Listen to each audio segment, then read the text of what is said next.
Welcome to Raw Talent. Is a rapper from Chicago. Rumor has it that while in jail, the Chicago your rapper host, had Miss transgender Tink. boyfriend. These rumors surfaced way back in 2013, and 10 years later, video surfaced Welcome to confirming Raw the Talent. SG Batman revealed in an interview that he saw all this while he was in jail. Welcome with to Lil Raw J. It Talent. ain't an allegation. All this talking about is real. With your host, Miss before anybody Tink. said that Lil J was sucking in the county, but I couldn't say it. Welcome to because Raw they thought you Talent. hated. THF Crack also confirmed this rumor 1 year before the video surfaced. We've been hearing a lot of talk about Lil J in the county Oh man, on transgenders. he let him stretch his rubber band. What is even more interesting is that Lil J had previously come out denying all these rumors, even before the video surfaced. Another thing too is people were talking about, some tranny or messing with a guy. Let's clear the air on that too. That's like the number one thing people When want to I talk heard about. that was the most goofy shit I ever heard in my life. In the leaked CCTV footage, Lil J is seated while another inmate leans over and kisses him. Later on in the video, the same inmate sits on Lil J's lap. The hip-hop world was on hand to react to this video. According to Lil Reese, the cat was out of the bag and it was no longer a rumor. No longer a rumor. Those is no longer a rumor, man. However, Lil J put out a statement denying that it was him in the video. Y'all try to tarnish the face, man, he said. Y'all try anything. Welcome to Raw Talent. With your host, Miss Tink. Welcome to Raw Talent. Welcome to Raw Talent. With your host, Miss Tink. Welcome to Raw Talent. So tell me, who is Shy Love? Oh God, who is Shy Love? Shy Love is somebody who likes to help people. So I do a lot of stuff in radio. I do things in the community too, and then I have my own business my side hustle business. So I'm a radio personality at 101.1 The Fam, which is a local digital radio station that's been in business for 11 years. And I'm on a show there. I co-host a show called The Pre-Show. And that show is hosted by Wendell Moss, and he is the owner of Certified Hip Hop magazine and Beauty and Barber magazine. And then I have a nonprofit called Tasia's Justice Foundation, and we do things with children in the community. And then as part of that, I make flyers for missing people. And then I guess I have my own business where I make T-shirts and different stuff like that and cups. And I work in mental health. Oh, so I assist. You got a nice little resume. Right. So I work in mental health with people who are in crisis. So when they're in crisis, they will call us because they need services. For example, if someone is leaving a hospital and they're homeless, they don't have anywhere to go, or houseless, I should say, not homeless, they will call my agency, and then I will probably go to the hospital, pick them up, bring them into the agency, get them put in our system, and then we find places for them to live. If they have a drug problem, we'll find them a rehab. If they just need somewhere to live, then we'll help them find a place to live. So that's dope. Yeah, and then I also have another job where I work in a group home overnight with adults with disabilities. So when do you sleep? Because at this point, you're going 24 hours. When do I sleep? That is true. So I sleep on Fridays sometimes, and I don't sleep on Saturdays. I don't. That's a good question. I've never done this much ever in my life. Like when I was younger, I used to work for the state. So I worked for the state for about 13 years. So I only had one job for like 13 years straight. Different state agencies, but that's it. That was it. And so now, and then I left that and I went and got my cosmetology license. So right before So you do hair too? I don't do it anymore, but I still have my license. Okay. I'm on like I'm just one of those people that just go with the flow. Yeah, I see. So, you know, But it's good to have, what they say, you're supposed to have 7 streams of income. I don't know what I got. You definitely working on it. She got 17. Right. Man, I mean, I wish I got paid. I mean, for some of the, for my jobs, of course, yeah, I do get paid. But there's a lot more that I do that I don't get paid, like, money. But just doing and helping people is like my payment, like, make me feel good. So, yeah. So how did, okay. We got to break this down.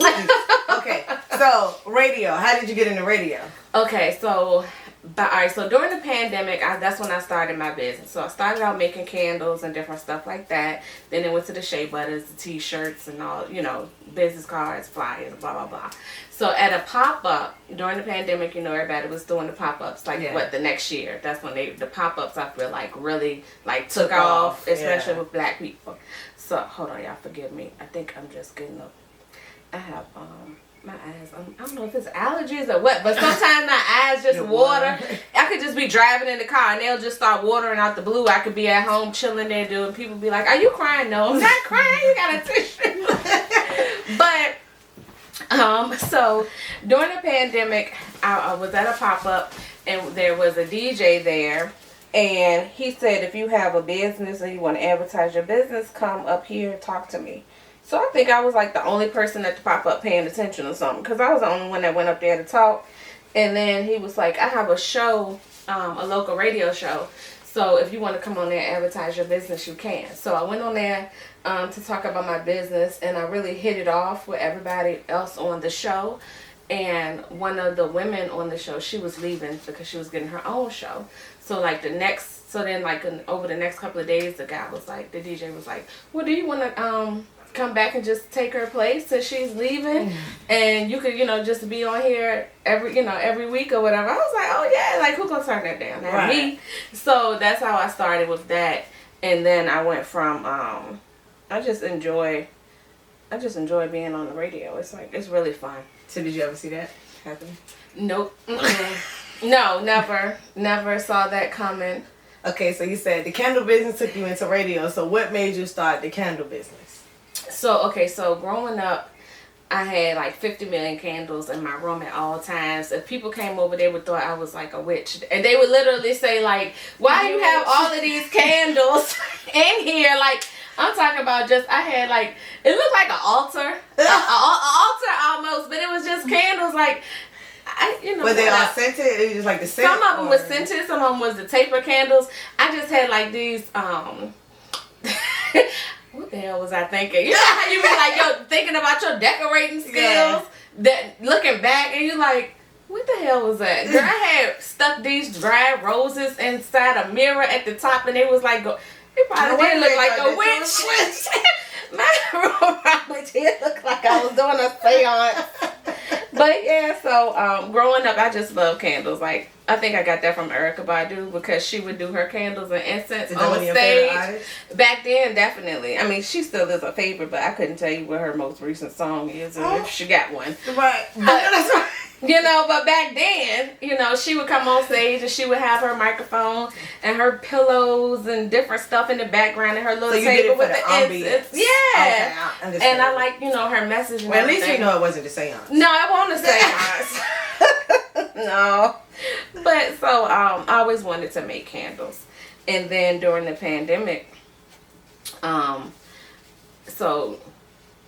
the pandemic, by then I had got my cosmetology license. I had been doing hair for a while. I was working at a barbershop. And so when the pandemic happened, they closed everything down. Yeah. And then I think about maybe a month or two later, that's when people started protesting. So I ended up going out there and then forming an organization with some people out there at the protest and had that going for a while too.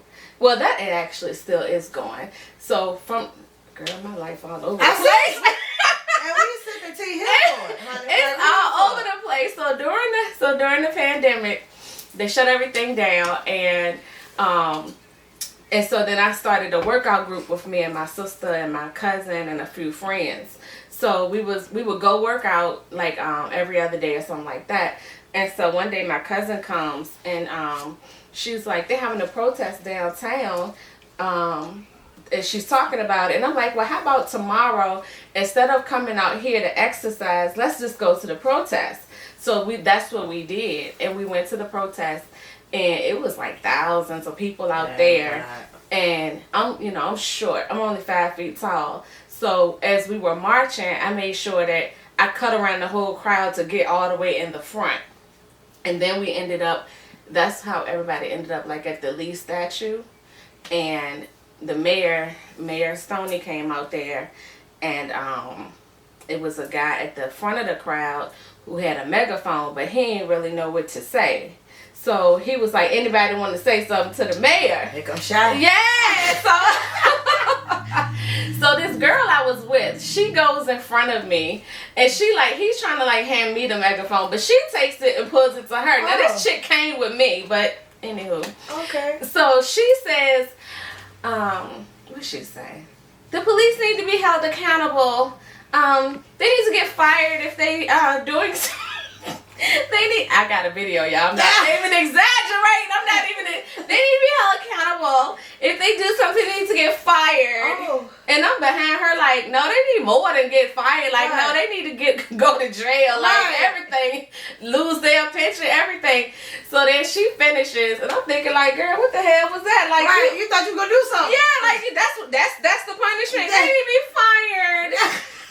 It's the worst for me. Yeah. That's what I'm saying. I'm trying to be quiet. So then the guy's like, anybody else want to say something? And she know I'm like, give it to me. Her ass hands it back to him. Then he gives it to me. And I'm like, no. Number one, the police needs to be fired. They need to be held accountable like anybody else would. They need this and that. And I'm just like going off and everything. And then I'm like, now you can take this back. And then I'm looking at her like, you bitch. So come to find out, the reason that she was so light on what needs to happen with the police is because her aunt is somebody very high up in the police department. Okay, so I'm looking like, how you out here at a protest that's protesting like police brutality and this and this and this, and your aunt is the head of one of the so why you compare it if you're not gonna represent? Yeah, your aunt is a major head of one of the organizations in the city that is the most corrupt. And I'm not even talking about the Richmond Police Department. Ooh. Yeah. So after that situation, we said we had to say to the mayor and everything. And this preacher ended up walking up to me, and he was like, if y'all don't organize and get together, then y'all are wasting y'all time. So here's my card, and if you need a place to meet with people, then you can meet at my church. So he gave me the card. I ended up talking to the guy who had the megaphone and a few more of them. And I was like, look, do you want to get together tomorrow? We can meet and like really try to do something. So the next day, a bunch of us came there. And then she was there. And she was there taking notes. Like she was at a sorority meeting or something. And I'm thinking like, chick, this ain't no joke. Like this ain't no, this ain't no. Was she taking notes for herself? She was doing it for the group, but the way she was just sitting there doing it was like, and I'm looking at her thinking like, this is not we're not your college friends. Like this ain't, we're trying to do something like because people don't realize when you're out there protesting, they was shooting people with rubber bullets, and the rubber bullets was like big as these cups. So they weren't when you think of like I have a picture of one. It's in my hand like that. Like it's that long and that thick. So like I'm thinking like, look girl, this ain't no joke. This is not whatever you think it is, it's not. So I had to get rid of her. Plus, like I said, her aunt was one of the people who is corrupt. Yeah, that was my question, because like, was she really going to be helping? No, or was she going to be? No, it was impossible for her to help. How are you going to help? You're going to be running back and telling That's what I was thinking. Everything we're saying and doing. So I had to tell the dude, I said it to him. See, this is another thing where black people mess up at when we have different movements and stuff. We want to accept everybody. So I told the leader, because by that point we had, was putting people in place or whatever. So I had told him who her aunt was. I said, she's not going to be any good for whatever we're trying to do. Well, she could stay and da-da-da-da. I said, okay, fine. So as we're talking in front of the group, I said, your aunt is the XYZ and the da-da-da-da-da. Everybody was like, oh, she got to go. She never came back. They saw the assignment. Yeah, she never came back. And I'm just not the one to... sugarcoat. No, I'm not sugarcoating anything. But you can't. No, absolutely not. Why sugarcoat it though? No, I'm not sugarcoating anything, and everybody can't come with you. So, right. That's true. But yeah, so I don't know. So you say you're still the movement is still together. So what do y'all do now? So since that happened, we actually rolled it over into a bigger thing with a bunch of local pastors and politicians, and it's called the Black Coalition of Change. Okay. So if you have, I would compare it to like a small version of the NAACP. You know how you could just go to them if you're having an issue. They'll help bring to light, advocate for you, stuff like that. So in the group is not only pastors, but it's pastors, mental health counselors, politicians, and then regular old people like me who just advocate. Advocate for people. Regular old people. Yeah. You talking about the mental health directors? And, you know what I'm saying? Like, what you mean, regular old people? I think you putting yourself down on the totem pole. You need to amp that up a little bit. Well, thank Just you. because you're 5 feet don't mean that's the limb you sitting on, sugar pie. You're right about that. You're right. Okay, so we got radio personality. Cosmetologist. Yes, cosmetologist. You didn't really touch on that much, but I understand that's not what you're doing right now. Yeah, you see yourself going back? Years. I don't. I did it for a few years. It was like, I feel like that was my segue into something else or getting out of my job, because I had been, like I said, working for the state for like 13 plus years at that point. And it got to the point where the management sucked. You know how they talk about how they used to treat, I don't know there's a warehouse that begins with the A, and they talk about how bad they treat the employees. You know what I'm talking about? Okay, so no, but we'll talk about it later. All right, you know what I'm talking about. Oh, okay. You know how they treat them. Yeah, got you. So the agency I was working for, they were like, I would say comparable or comparable, however you say that word, to that. Like, they were really bad. Like, don't get out your cubicle, da da da. It was a mess. It was like jail, but you got paid. Yes, and that is actually that's actually what I said in a meeting to my manager. Oh. And that was going, and then I slammed the door and everything. It was. You would think longevity gives you some type of oomph in a business, but people really don't treat you like it matters. No, that you've been here. I mean, I'm talking about that place was racist. It was so. People don't realize how common that is either. Racism, like it's masked. It's not always like in your face, but it's there. Oh yeah, absolutely. There. It was. You know what a wetback is? Yeah. Okay, so one of the board, what was he? He was like an executive director of a board. We had a Hispanic gentleman down in the customer service area, because we gave our people came there to get their occupational licenses. Okay. So like plumbers and not construction workers, but business owners, electricians, HVAC, stuff like that. Yeah. So it was a man who spoke Spanish down in customer service, and we had a lady who was Hispanic who spoke Spanish, and he said, the white man said, send her down there because she's a wetback like him. He said it out loud? In front of me, yes, in front of me, and another black lady and a white lady. And you didn't get reprimanded for that? No, absolutely not. Absolutely not. I mean, that's why. Yes. And color. And he dead now, but I'm gonna say his name because he dead. His name was David Dick. And when I tell you that this white man was a dick, he was a dick. Walk with he had this little crooked hips and everything. Well, at least you out that situation. Yes, I am. Oh my God. So cosmetology, radio, activists. Yeah. Now we're gonna get into this mental health. You said that you work at a mental health facility, right, for crisis. Yes. And then you do group home. And it was something else you said mental health wise that you do. Oh, shoot. I don't know. I when because the other thing I said, I'm have Taja's Justice Foundation, like doing stuff with children and stuff. So how did you start that? Okay, so that came about because a friend of mine, his daughter, she was missing. So she was actually on the news. She went out on a date with a man at a Japanese restaurant in Chesterfield, and then she never came home. So it was all on the news, like the picture of them leaving the restaurant, everything. And so he he contacted me, and he's my friend. So he said his daughter missing, and I had met her a couple of times. She was really attractive.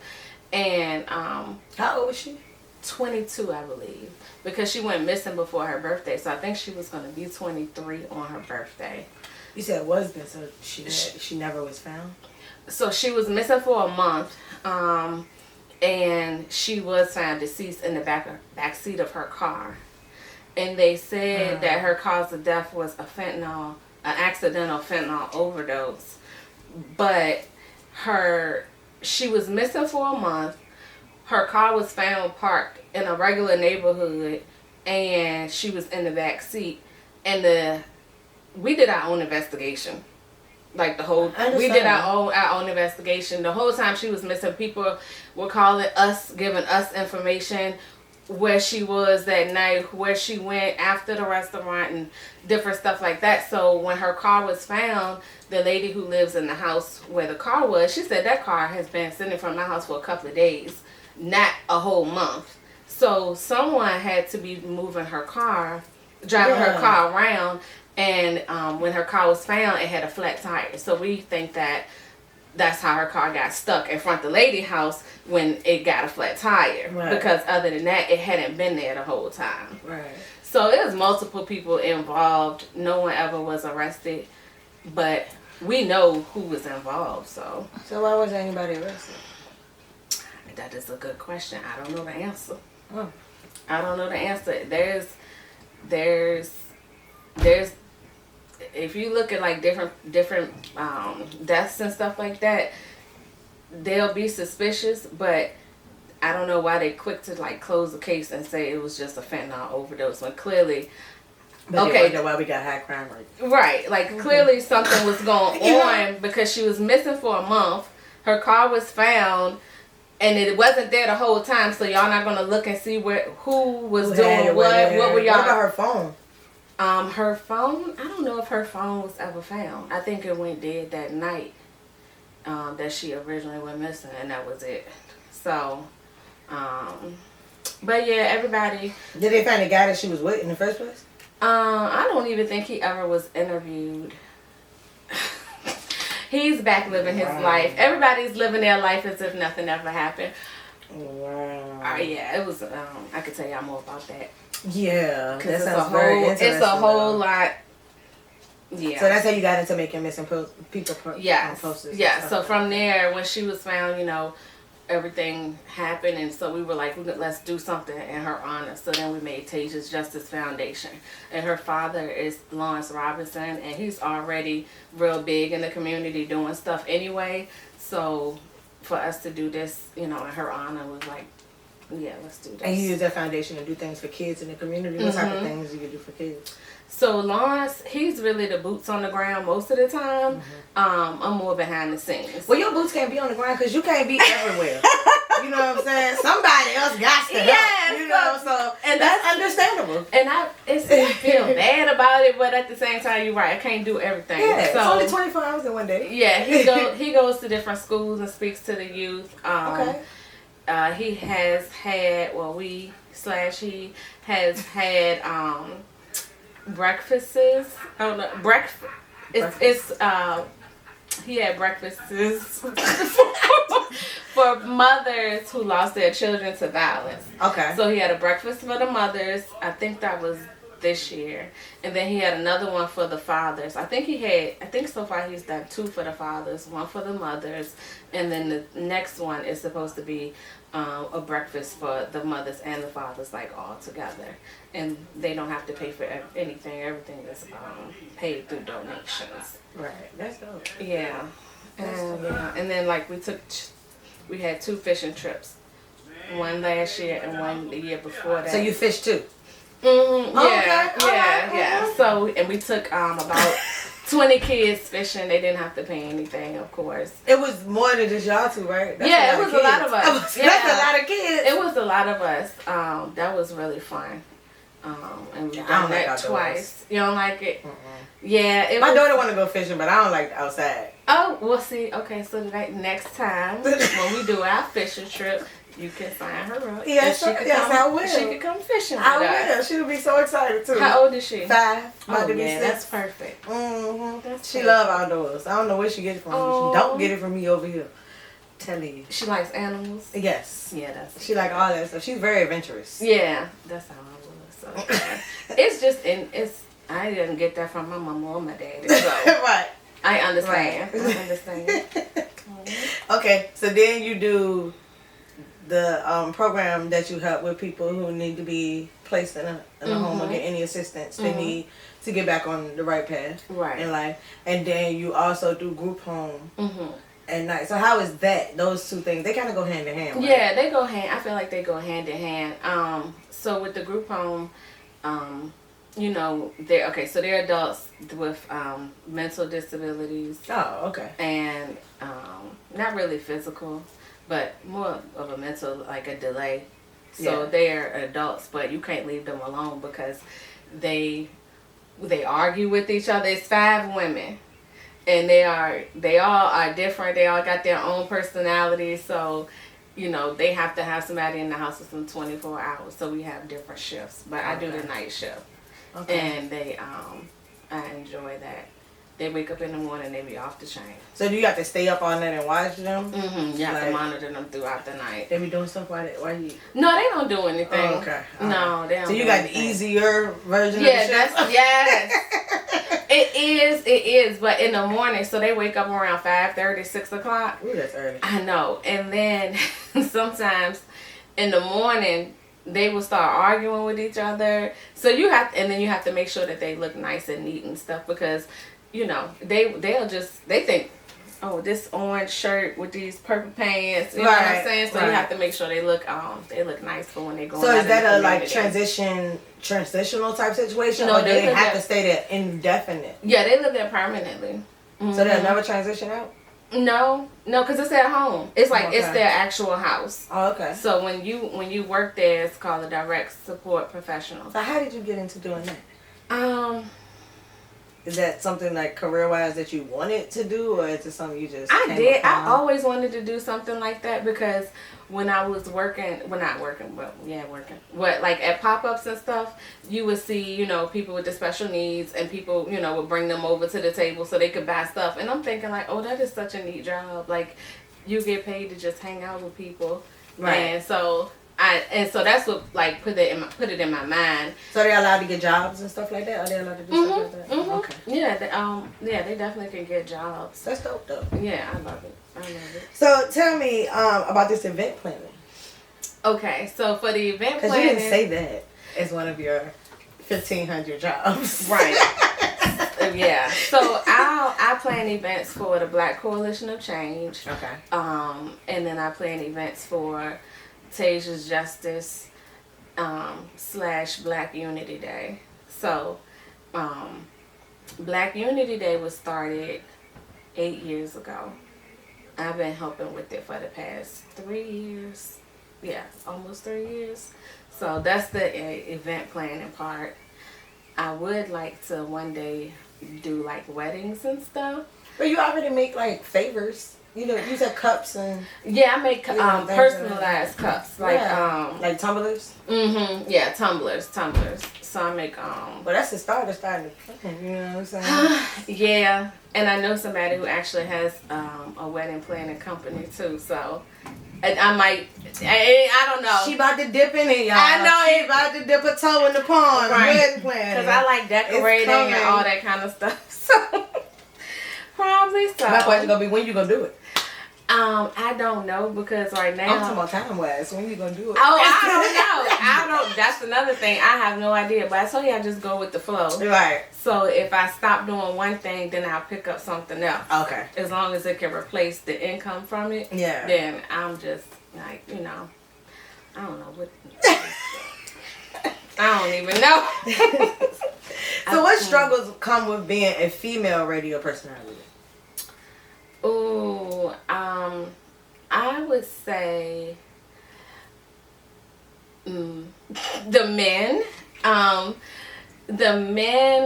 Some of the men in radio have an issue, I feel like, with women. As authoritative or? Yeah, like they don't, it's like a old school mentality. Right. Still, like the wife need to be at home barefoot and pregnant. I find like the people that I come across really have that mentality when it comes to women. Does it make it harder to work with them? Yeah. So how you get past it? I don't. I was not expecting that response. I don't think you was gonna say you don't. I don't. I thought you was gonna have a solution. I don't have a solution. I don't have a solution for that. You see my eyes watering? Yeah. And no. And, oh wow. And so does it make the work environment kind of like the energy kind of off? It can, but luckily some of those people aren't there all the time, so right. You know you can still go and enjoy yourself and have a good time doing, you know. Because that's the thing about work. Doing your radio thing. We should be having fun at work. Yeah. You know, because I mean, if you don't, then you hate your job. That's just the way it works. Yeah, no, you know? I make it work. I really enjoy it, and you know, I'm thankful for the opportunity and everything that I have, but I don't sugarcoat much. You know how they say when you get older, yeah, you just start say it like it is. So it's like I think in my soul I might be 90 because to your face. I know that's right.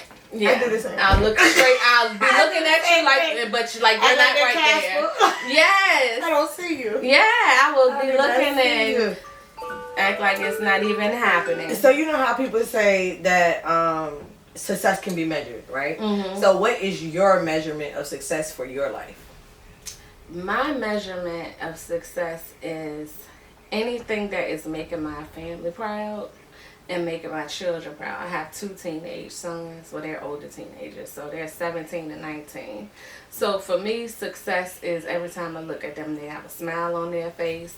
And, just knowing that they're proud of what their mama is doing. That's my success. It's not money. It's not cars. It's not houses.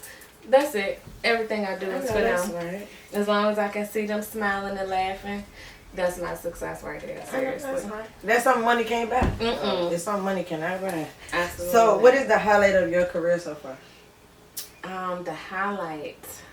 Oh, God. All right, so I don't know if it was really I wouldn't say that part was my career, but just a highlight of my different experiences over these past few years. So Trey Songz, he came to Richmond and he did a Black Lives Matter weekend. He did a march here. So one of the organization that was formed out of the protesting, we actually got to lead the march that he did. Mm-hmm. And so he came to like our little meeting spot and we took all these pictures. And then, we went to the monument and everybody was out there. It was like thousands of people or whatever. And that footage from that weekend is what he used to make his How Many More Times video. So if you look at his video on YouTube, there's actually a picture of me with my megaphone when I was marching, so that was like a highlight for me. That was a little highlight for me. So we got to take a lot of pictures and stuff, and I think that was really nice. So when I look back, like that was real cool. That was a nice experience. But did your kids get involved in the protests and stuff and being a part of that whole process? I wouldn't let them. They wanted to, but no, because with the police were acting the way they did. Yeah, the police and people. People, because we would be marching through neighborhoods and stuff, and there would be people on their porch with their guns, like, oh my God. Yeah, and then, but how did you say, like, no, you can't do it because it's dangerous, but you putting yourself in that line? You see what I'm saying? I know. I don't know. It was weird. It was weird. Would you let them join now? For the things that you do now? Yeah, they can do different stuff now, but when it comes to like stuff like that was actually really dangerous. that was really dangerous. Yeah. And my mom used to be so worried about me because I wasn't getting home until like 3 or 4 o'clock in the morning. But no, I wouldn't. Yeah, she was. You know? She was. But I felt like it was something I had to do. Right. I mean, somebody has to do it. You know what I'm saying? It's important that somebody make sure that, you know, our voices are heard. Yeah, you know, I figured if I did that, then maybe that would cause a chain, cause a chain reaction so nothing happens to my children in the future or somebody else's children, family members. Or do you think that worked so far? I feel like it did because, the police department, after that was over, like I want to say half the Richmond Police Department quit. Yeah, they did. They did quit at one time. Quit. Like a bunch of people quit. They quit. Yeah. So like I'm all for detectives and investigators and the sex crimes unit or the special victims unit, the missing persons unit. You're just not for the beat cops. No, I'm not for the over policing. I'm not for the cops that ride around writing tickets, harassing people. Like, no. Go do your job. Go do something else. Cause I mean, like I know police are needed, but not the way we have them not the way we have them. Right. They, every time you look on Facebook or Instagram or the news, it's 5 police officers arrested for killing this person. But at least they are getting arrested now because before and it's happening before the public or hears about it. By the time we're hearing about it, they're already starting the action to do something. And unlike George Floyd, when they waited. Right. And waited. Right. You know what I'm saying? So yeah, I get that. I feel like all of that definitely made a difference. A lot of different laws got passed. You can't get pulled over if you have, I think the way the law was written is like in Virginia, you can't get pulled over for, like something being wrong with your vehicle. Like you can't get pulled over for little stupid stuff like that. You have to be committing like a moving violation. I always thought that was stupid because if my tail light goes out, how the fuck I'm gonna see it? Right. You know what I'm saying? Like I just didn't understand that. Like how am I gonna see that my tail light is out? Like my headlight, I can understand that because you're using that to see when it's dark. But still, I won't know that it's out until I go to turn them on. And see that even though you're supposed to walk around your car, but like my brake light, how would I know my brake light out if I gotta put my foot on the brake in order to see the brake light out and it's behind me? Like, right. I just thought like the logic and reasoning in some of that shit was stupid. It was so they could pull you over. Right. That's all it was. It was just a reason I would educate my kids on like primary and secondary offenses with traffic laws, where that they can't pull you over for this offense, but once they pull you over for this offense, then they can find this offense. You know what I'm saying? Yep. And they can't pull you over for driving with a suspended license. That's a secondary offense. Yeah. How would they know? How would they know? Right. But I had a homegirl that happened to in Hanover. They ran her tags, and when they got to the window, it was like, "Are you such and such?" And she's like, "How the hell you know my name before you get my license and registration?" Oh yeah. Because I can drive anybody's car. There's no law against that. So how do you run my tags? You know what I'm saying? Like that's harassment at that point. Yeah, I know somebody, this was a long time ago, maybe like 15 years ago, when the person got pulled over, the police already knew who he was and that he had a concealed weapon permit. And so I guess all of that comes up when they check, so, and so they was asking him, is your gun in the car? And I'm like, well, damn, like, how you... Now they can ask you that, but you do not have to show them the gun, and that's what some people. It's more dangerous to show it to them. Hell yeah, because then they're gonna say you tried to. That's an excuse to shoot you. You know what I'm saying? But you just gotta know these things. Yes. I think the burden is on us as well to educate ourselves so we know how to react in these situations, and then teach other people. You know what I'm saying? On top of the fact, we just gotta stay on point. Don't answer their questions. Right. Unless just you could give them your name, your insurance information, your registration. But when they ask you, so where are you coming from? What they got to do? Yeah, why are you asking me where I'm coming from and where I'm going? You are just trying to gather information. Crazy story. I got pulled over so close to my house one time that I could see my house. The officer said, "Where you going?" I said, "To my house." He said, "You been drinking?" I said, "No." And he was like, "Oh, okay. Well, have a nice day." I was fucking confused as shit. You've been drinking. Yeah, I'm like, well, what the hell was your purpose of pulling me over? Like, you had no point. He was like, "Where are you going?" First of all, you're looking at my license, and you see the street we on, where I live. You know what I'm saying? And he's like, "Where are you going?" Right there. Like, why are you pulling me over? Like, this is stupid. You know what I'm saying? Like, wow. I always tell my son that story because he's got his license. I'm like, it just be dumb stuff. So, two, don't put yourself in a situation to even be bothered by these people. Like, just try not to do no extra shit. Yeah. You know what I'm saying? Yeah. Don't give them a reason. But, where do you pull your inspiration from? Because you do a lot of helping people. My inspiration, that is a good question.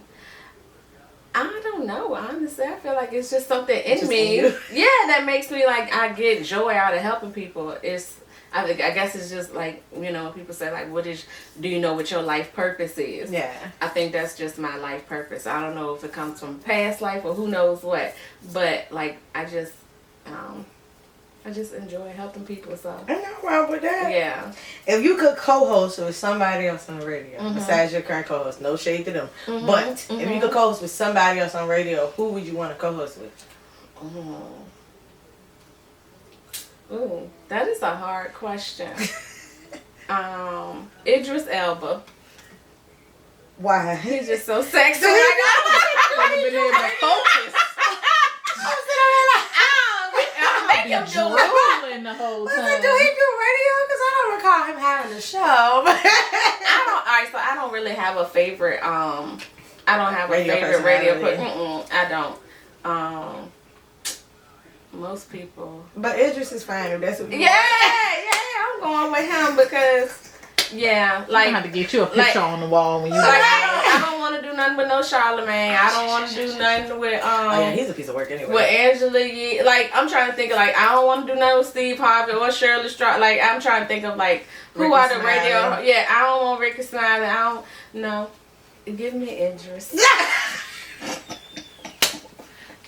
So if you could talk to the younger you, what advice would you give yourself? Oh gosh.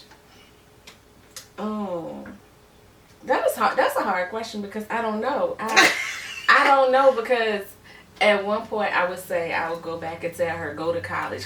So I would say no, that's dope. Yeah, thank you. Because people think you have to go to college, and I'm one of them believers that I have a degree, but like with my kids, I told them straight up, like if you don't want to go to college, figure out what you want to do. Right. Because I don't even use my degree. So I done paid for 2 years of college for fucking nothing at this point because I don't do anything with my degree. Right. My degree in criminal justice. Well, oh wow. Right. So, that's how it is. Right. I don't know what I would tell her because if she does something different, then I wouldn't end up here. Right. So I don't know what I would tell her. Maybe I tell her something about boys. Keep your legs closed. Let me tell you something. My cameraman is usually quiet. Woman is usually quiet. You have made her come out her shell today. She's not like this usually. She's able to keep her composure, but you got her tickled pink. Tell her that's what I would do. That's what I would. Yeah, that's the advice. What would you tell the youth of today? The youth of today, I tell them the same thing. In this time, but keep your legs closed. Yeah, keep your legs closed. I would. Gosh, the youth. I would tell them, please don't listen to Sexy Red and Suki Harmon. Well, she changing her life, you know. Who? Suki. To win. She just was on the red carpet twerking and stuff with her tongue out on the floor and some more shit. What? She got that new song Casamigos. That's supposed to be her what is Turning Over a New Leaf. Right after she released the song about eating the booty. Oh. She supposed to release the Casamigos so she can turn over a new leaf and she was I gotta see it. I watched Love and Hip Hop. So she was saying on Love and Hip Hop she was mad because she wanted people to embrace this new Suki and she was clean her image up. Because she don't want people to look at her like a sex symbol. Now, you know Love and Hip Hop is recorded like 7 to 8 months ago. Yeah. So maybe that's what she said then. But you saying it now. And she was just on the red carpet twerking with her butt up and the tongue out. And she don't want to be seen like that. She don't want to be seen like that. But that's the image she put out. And she put that joint on strong. She was just in the club doing it, eating it, and the DJ behind her was like, when it got to that part, 2 dudes was behind her, and they both, one of them was the DJ, I think he had a mic, and the other one was security. And their faces just, when she got to that part of the song, they was both like no. Yeah, you know the camera, you know how they do, they zoomed in on their face, like, the hell was that? No, I would say to the youth, I would say, you know, be yourself and surround yourself with people who support you so that you can be your authentic self, and just try to make the best decisions that you can in life.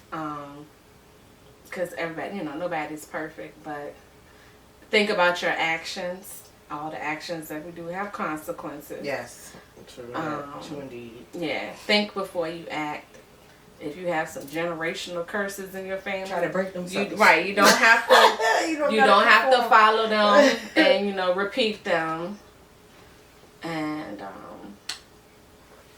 don't know, because the youth is just yeah. And why do you think it's so hard to be yourself these days? Okay, so I feel like for white teenagers, I think that they are able to be more of themselves if they are gay or like into wearing all black or different stuff like that. But for me, in the black community, we want our children to be a certain way. Like, if your child is gay, they're probably never going to tell you, you know, if you're a certain type of parent because of the way you talk about gay people in front of them. Right. And so it's like, it's just a bunch of different stuff. Like, I guess the parents make it hard for the children, I feel. That's what I think. The parents make it hard. Great answer. Yeah, so, the youth. You got anything you want to say to the people about following you, supporting you, or anything? Please follow me at Shy Love Radio Uncut. That's on YouTube. It's on Instagram. On Facebook, I'm Shy Love. If you need help with anything, anything going on in your life, you have, if anything goes wrong in your life and you need some type of help, I probably can get you some services or connect you to the right people. I'm good at connecting people with, you know, different things that they need. If you need some advice for your business, if you have, God forbid, a loved one go missing or something like that, I can assist you as much as I can through Tasia's Justice Foundation. And if they need a candle. If you need some candles or some personalized tumblers, you can definitely message me. And my phone number is out there for the public too, so it's 804-332-7417. All right. Thank you for having me. Salon where I was, and they waited outside for me. When I got ready to go, they blocked me in, and it was a tow truck there, a flatbed, and they put the truck on the flatbed. What? And they offered me a ride home, and I told them no, of course not. And thank God the lady that does my hair brought me home. What kind of shit is that? Well, that's what they said. They said, I asked them, do they have any proof? I said, what are you guys doing? Why are you taking my truck? Because it's being used in an investigation. Do you have any proof? What are you talking about? Yes, we have proof. I mean, no, we don't have proof. We have probable cause. And that can lead to proof. Sheridan came. Your daughter Sheridan came in. I mean, they didn't say that right away. I'm just trying to tell you all the stuff. It's out of order. they said that, you know, there are a lot of papers with my name on them. My signature probably has been forged. Wait a Sheridan minute. I'm confused. What you saying? Come on, honey. Come on. No. Hold on. I'm trying to understand. Where were you at? I told you I was at the beauty shop, and the beauty shop is it's in Roswell. It's in Roswell, the same one I've been going to. What? And the same officer that arrested you was there, Officer Fields, the little white lady. That's what it is. Wow. How did they know where your beauty salon was? I guess they've been following me. I don't know. I can't tell you that. I don't know. Wow. Yeah. I mean, they said they were going to come and get it from over here, but it just, my car came up on the radar, the license plate, that it was in Roswell. Wow. Yeah. Wow. So I don't have a, and I said, well, what are you going to do with my truck? What does my truck have to do with this? They said it's for the victims. They needed to pay back the victims, some of the victims. And whoever this... Ain't no, they're lying. Well, I'm just telling you what they told me, honey. I don't... I mean, I assume that, you know, this woman is setting you up or set you up or whatever, but I assume that. Wow. So that's all I can tell you is what happened to me today. And I don't have a car to drive, so. Oh, and they said they're going to get my wedding ring too. What are you talking about? Why do you say? When I tell you something, why do you say that? Because I'm just telling you what they told me. They said they're going to come and get it. I got it from Danielle Diamonds, and the $20,000 that she put on that, they're going to get the ring too. Stop talking on the phone. Stop talking on the phone. Okay. Yeah, just stop talking about that, because all this bullshit. That's what they told me. Right. I understand that. Yeah. Yeah, Wow. but it wasn't a great day for me either, you know. That was a bad day. Wow. Yeah. Yeah, so, I mean, they let me get my stuff out. I don't know. I just really think they're just trying to keep this investigation open in hopes that they'll find something, you know, to keep you or something. It's like they don't have anything. They don't have anything. I know they don't. I'm so sorry that happened to you today. Oh, it's okay. It's all right. I mean, you know, it's just okay. There ain't nothing we can do about it. You know, apparently they're really after you. They think you're some sort of big, I don't know. I don't know. They, you know. I understand. Yeah, they're just really trying to stick it to you. That's what it seems like. Yeah, I see that.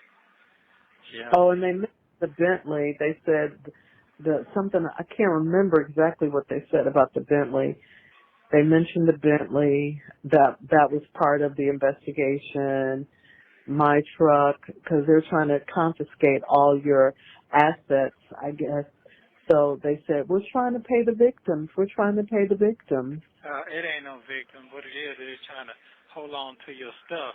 And first of all, I'm not going to talk on the phone because they listen to everything you say. So yeah. I'm not trying to do that, and I know what it is. So I'm not finna get all in. I'm not gonna talk on the phone. Yeah. Okay. But I understand what you're saying. Wow. Damn. I'm so sorry that happened.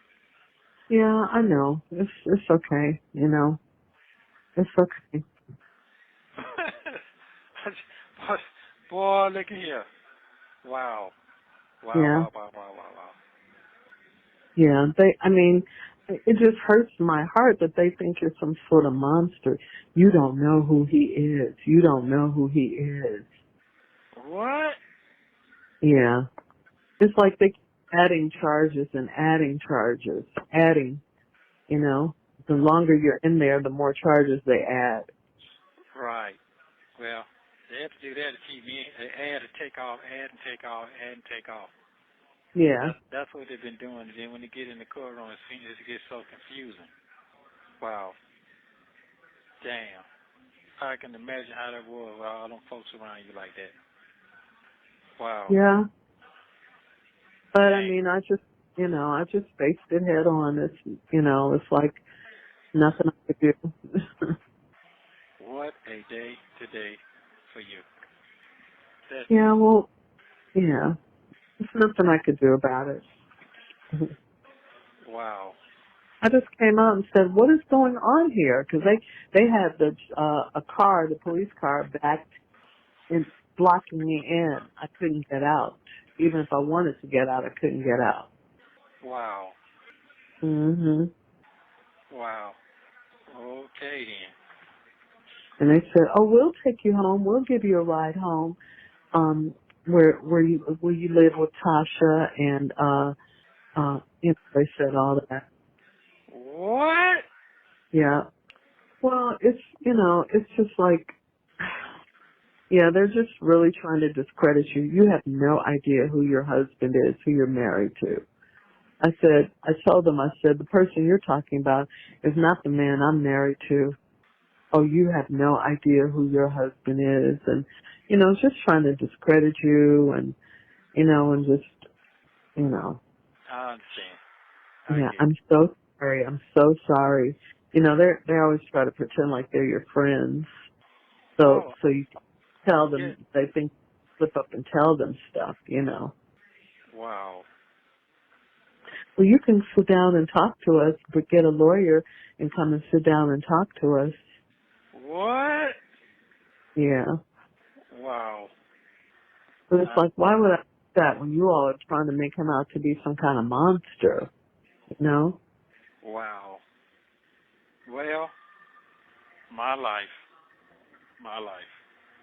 Yeah. And mine. Oh, man, I tell you. Damn, it seems like this shit is a movie to me. It's just unreal. I know, but it's like, I get what you're saying about the past. They're trying to, just because, you did time in the past, people change all the time. People change. They're trying to hold you, for the mistakes you made when you were young. That's not right, and it's not fair. It's just not right, No.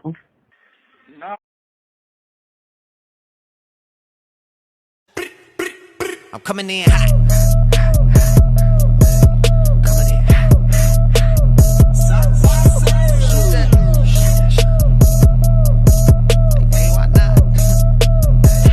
Yeah, coming in hot. Just like the fajita. I write what I live. My life in the speaker. I'm nice with the flow. Just like the demeanor. I'm feeding my fam. Tink did not come to play with you hoes.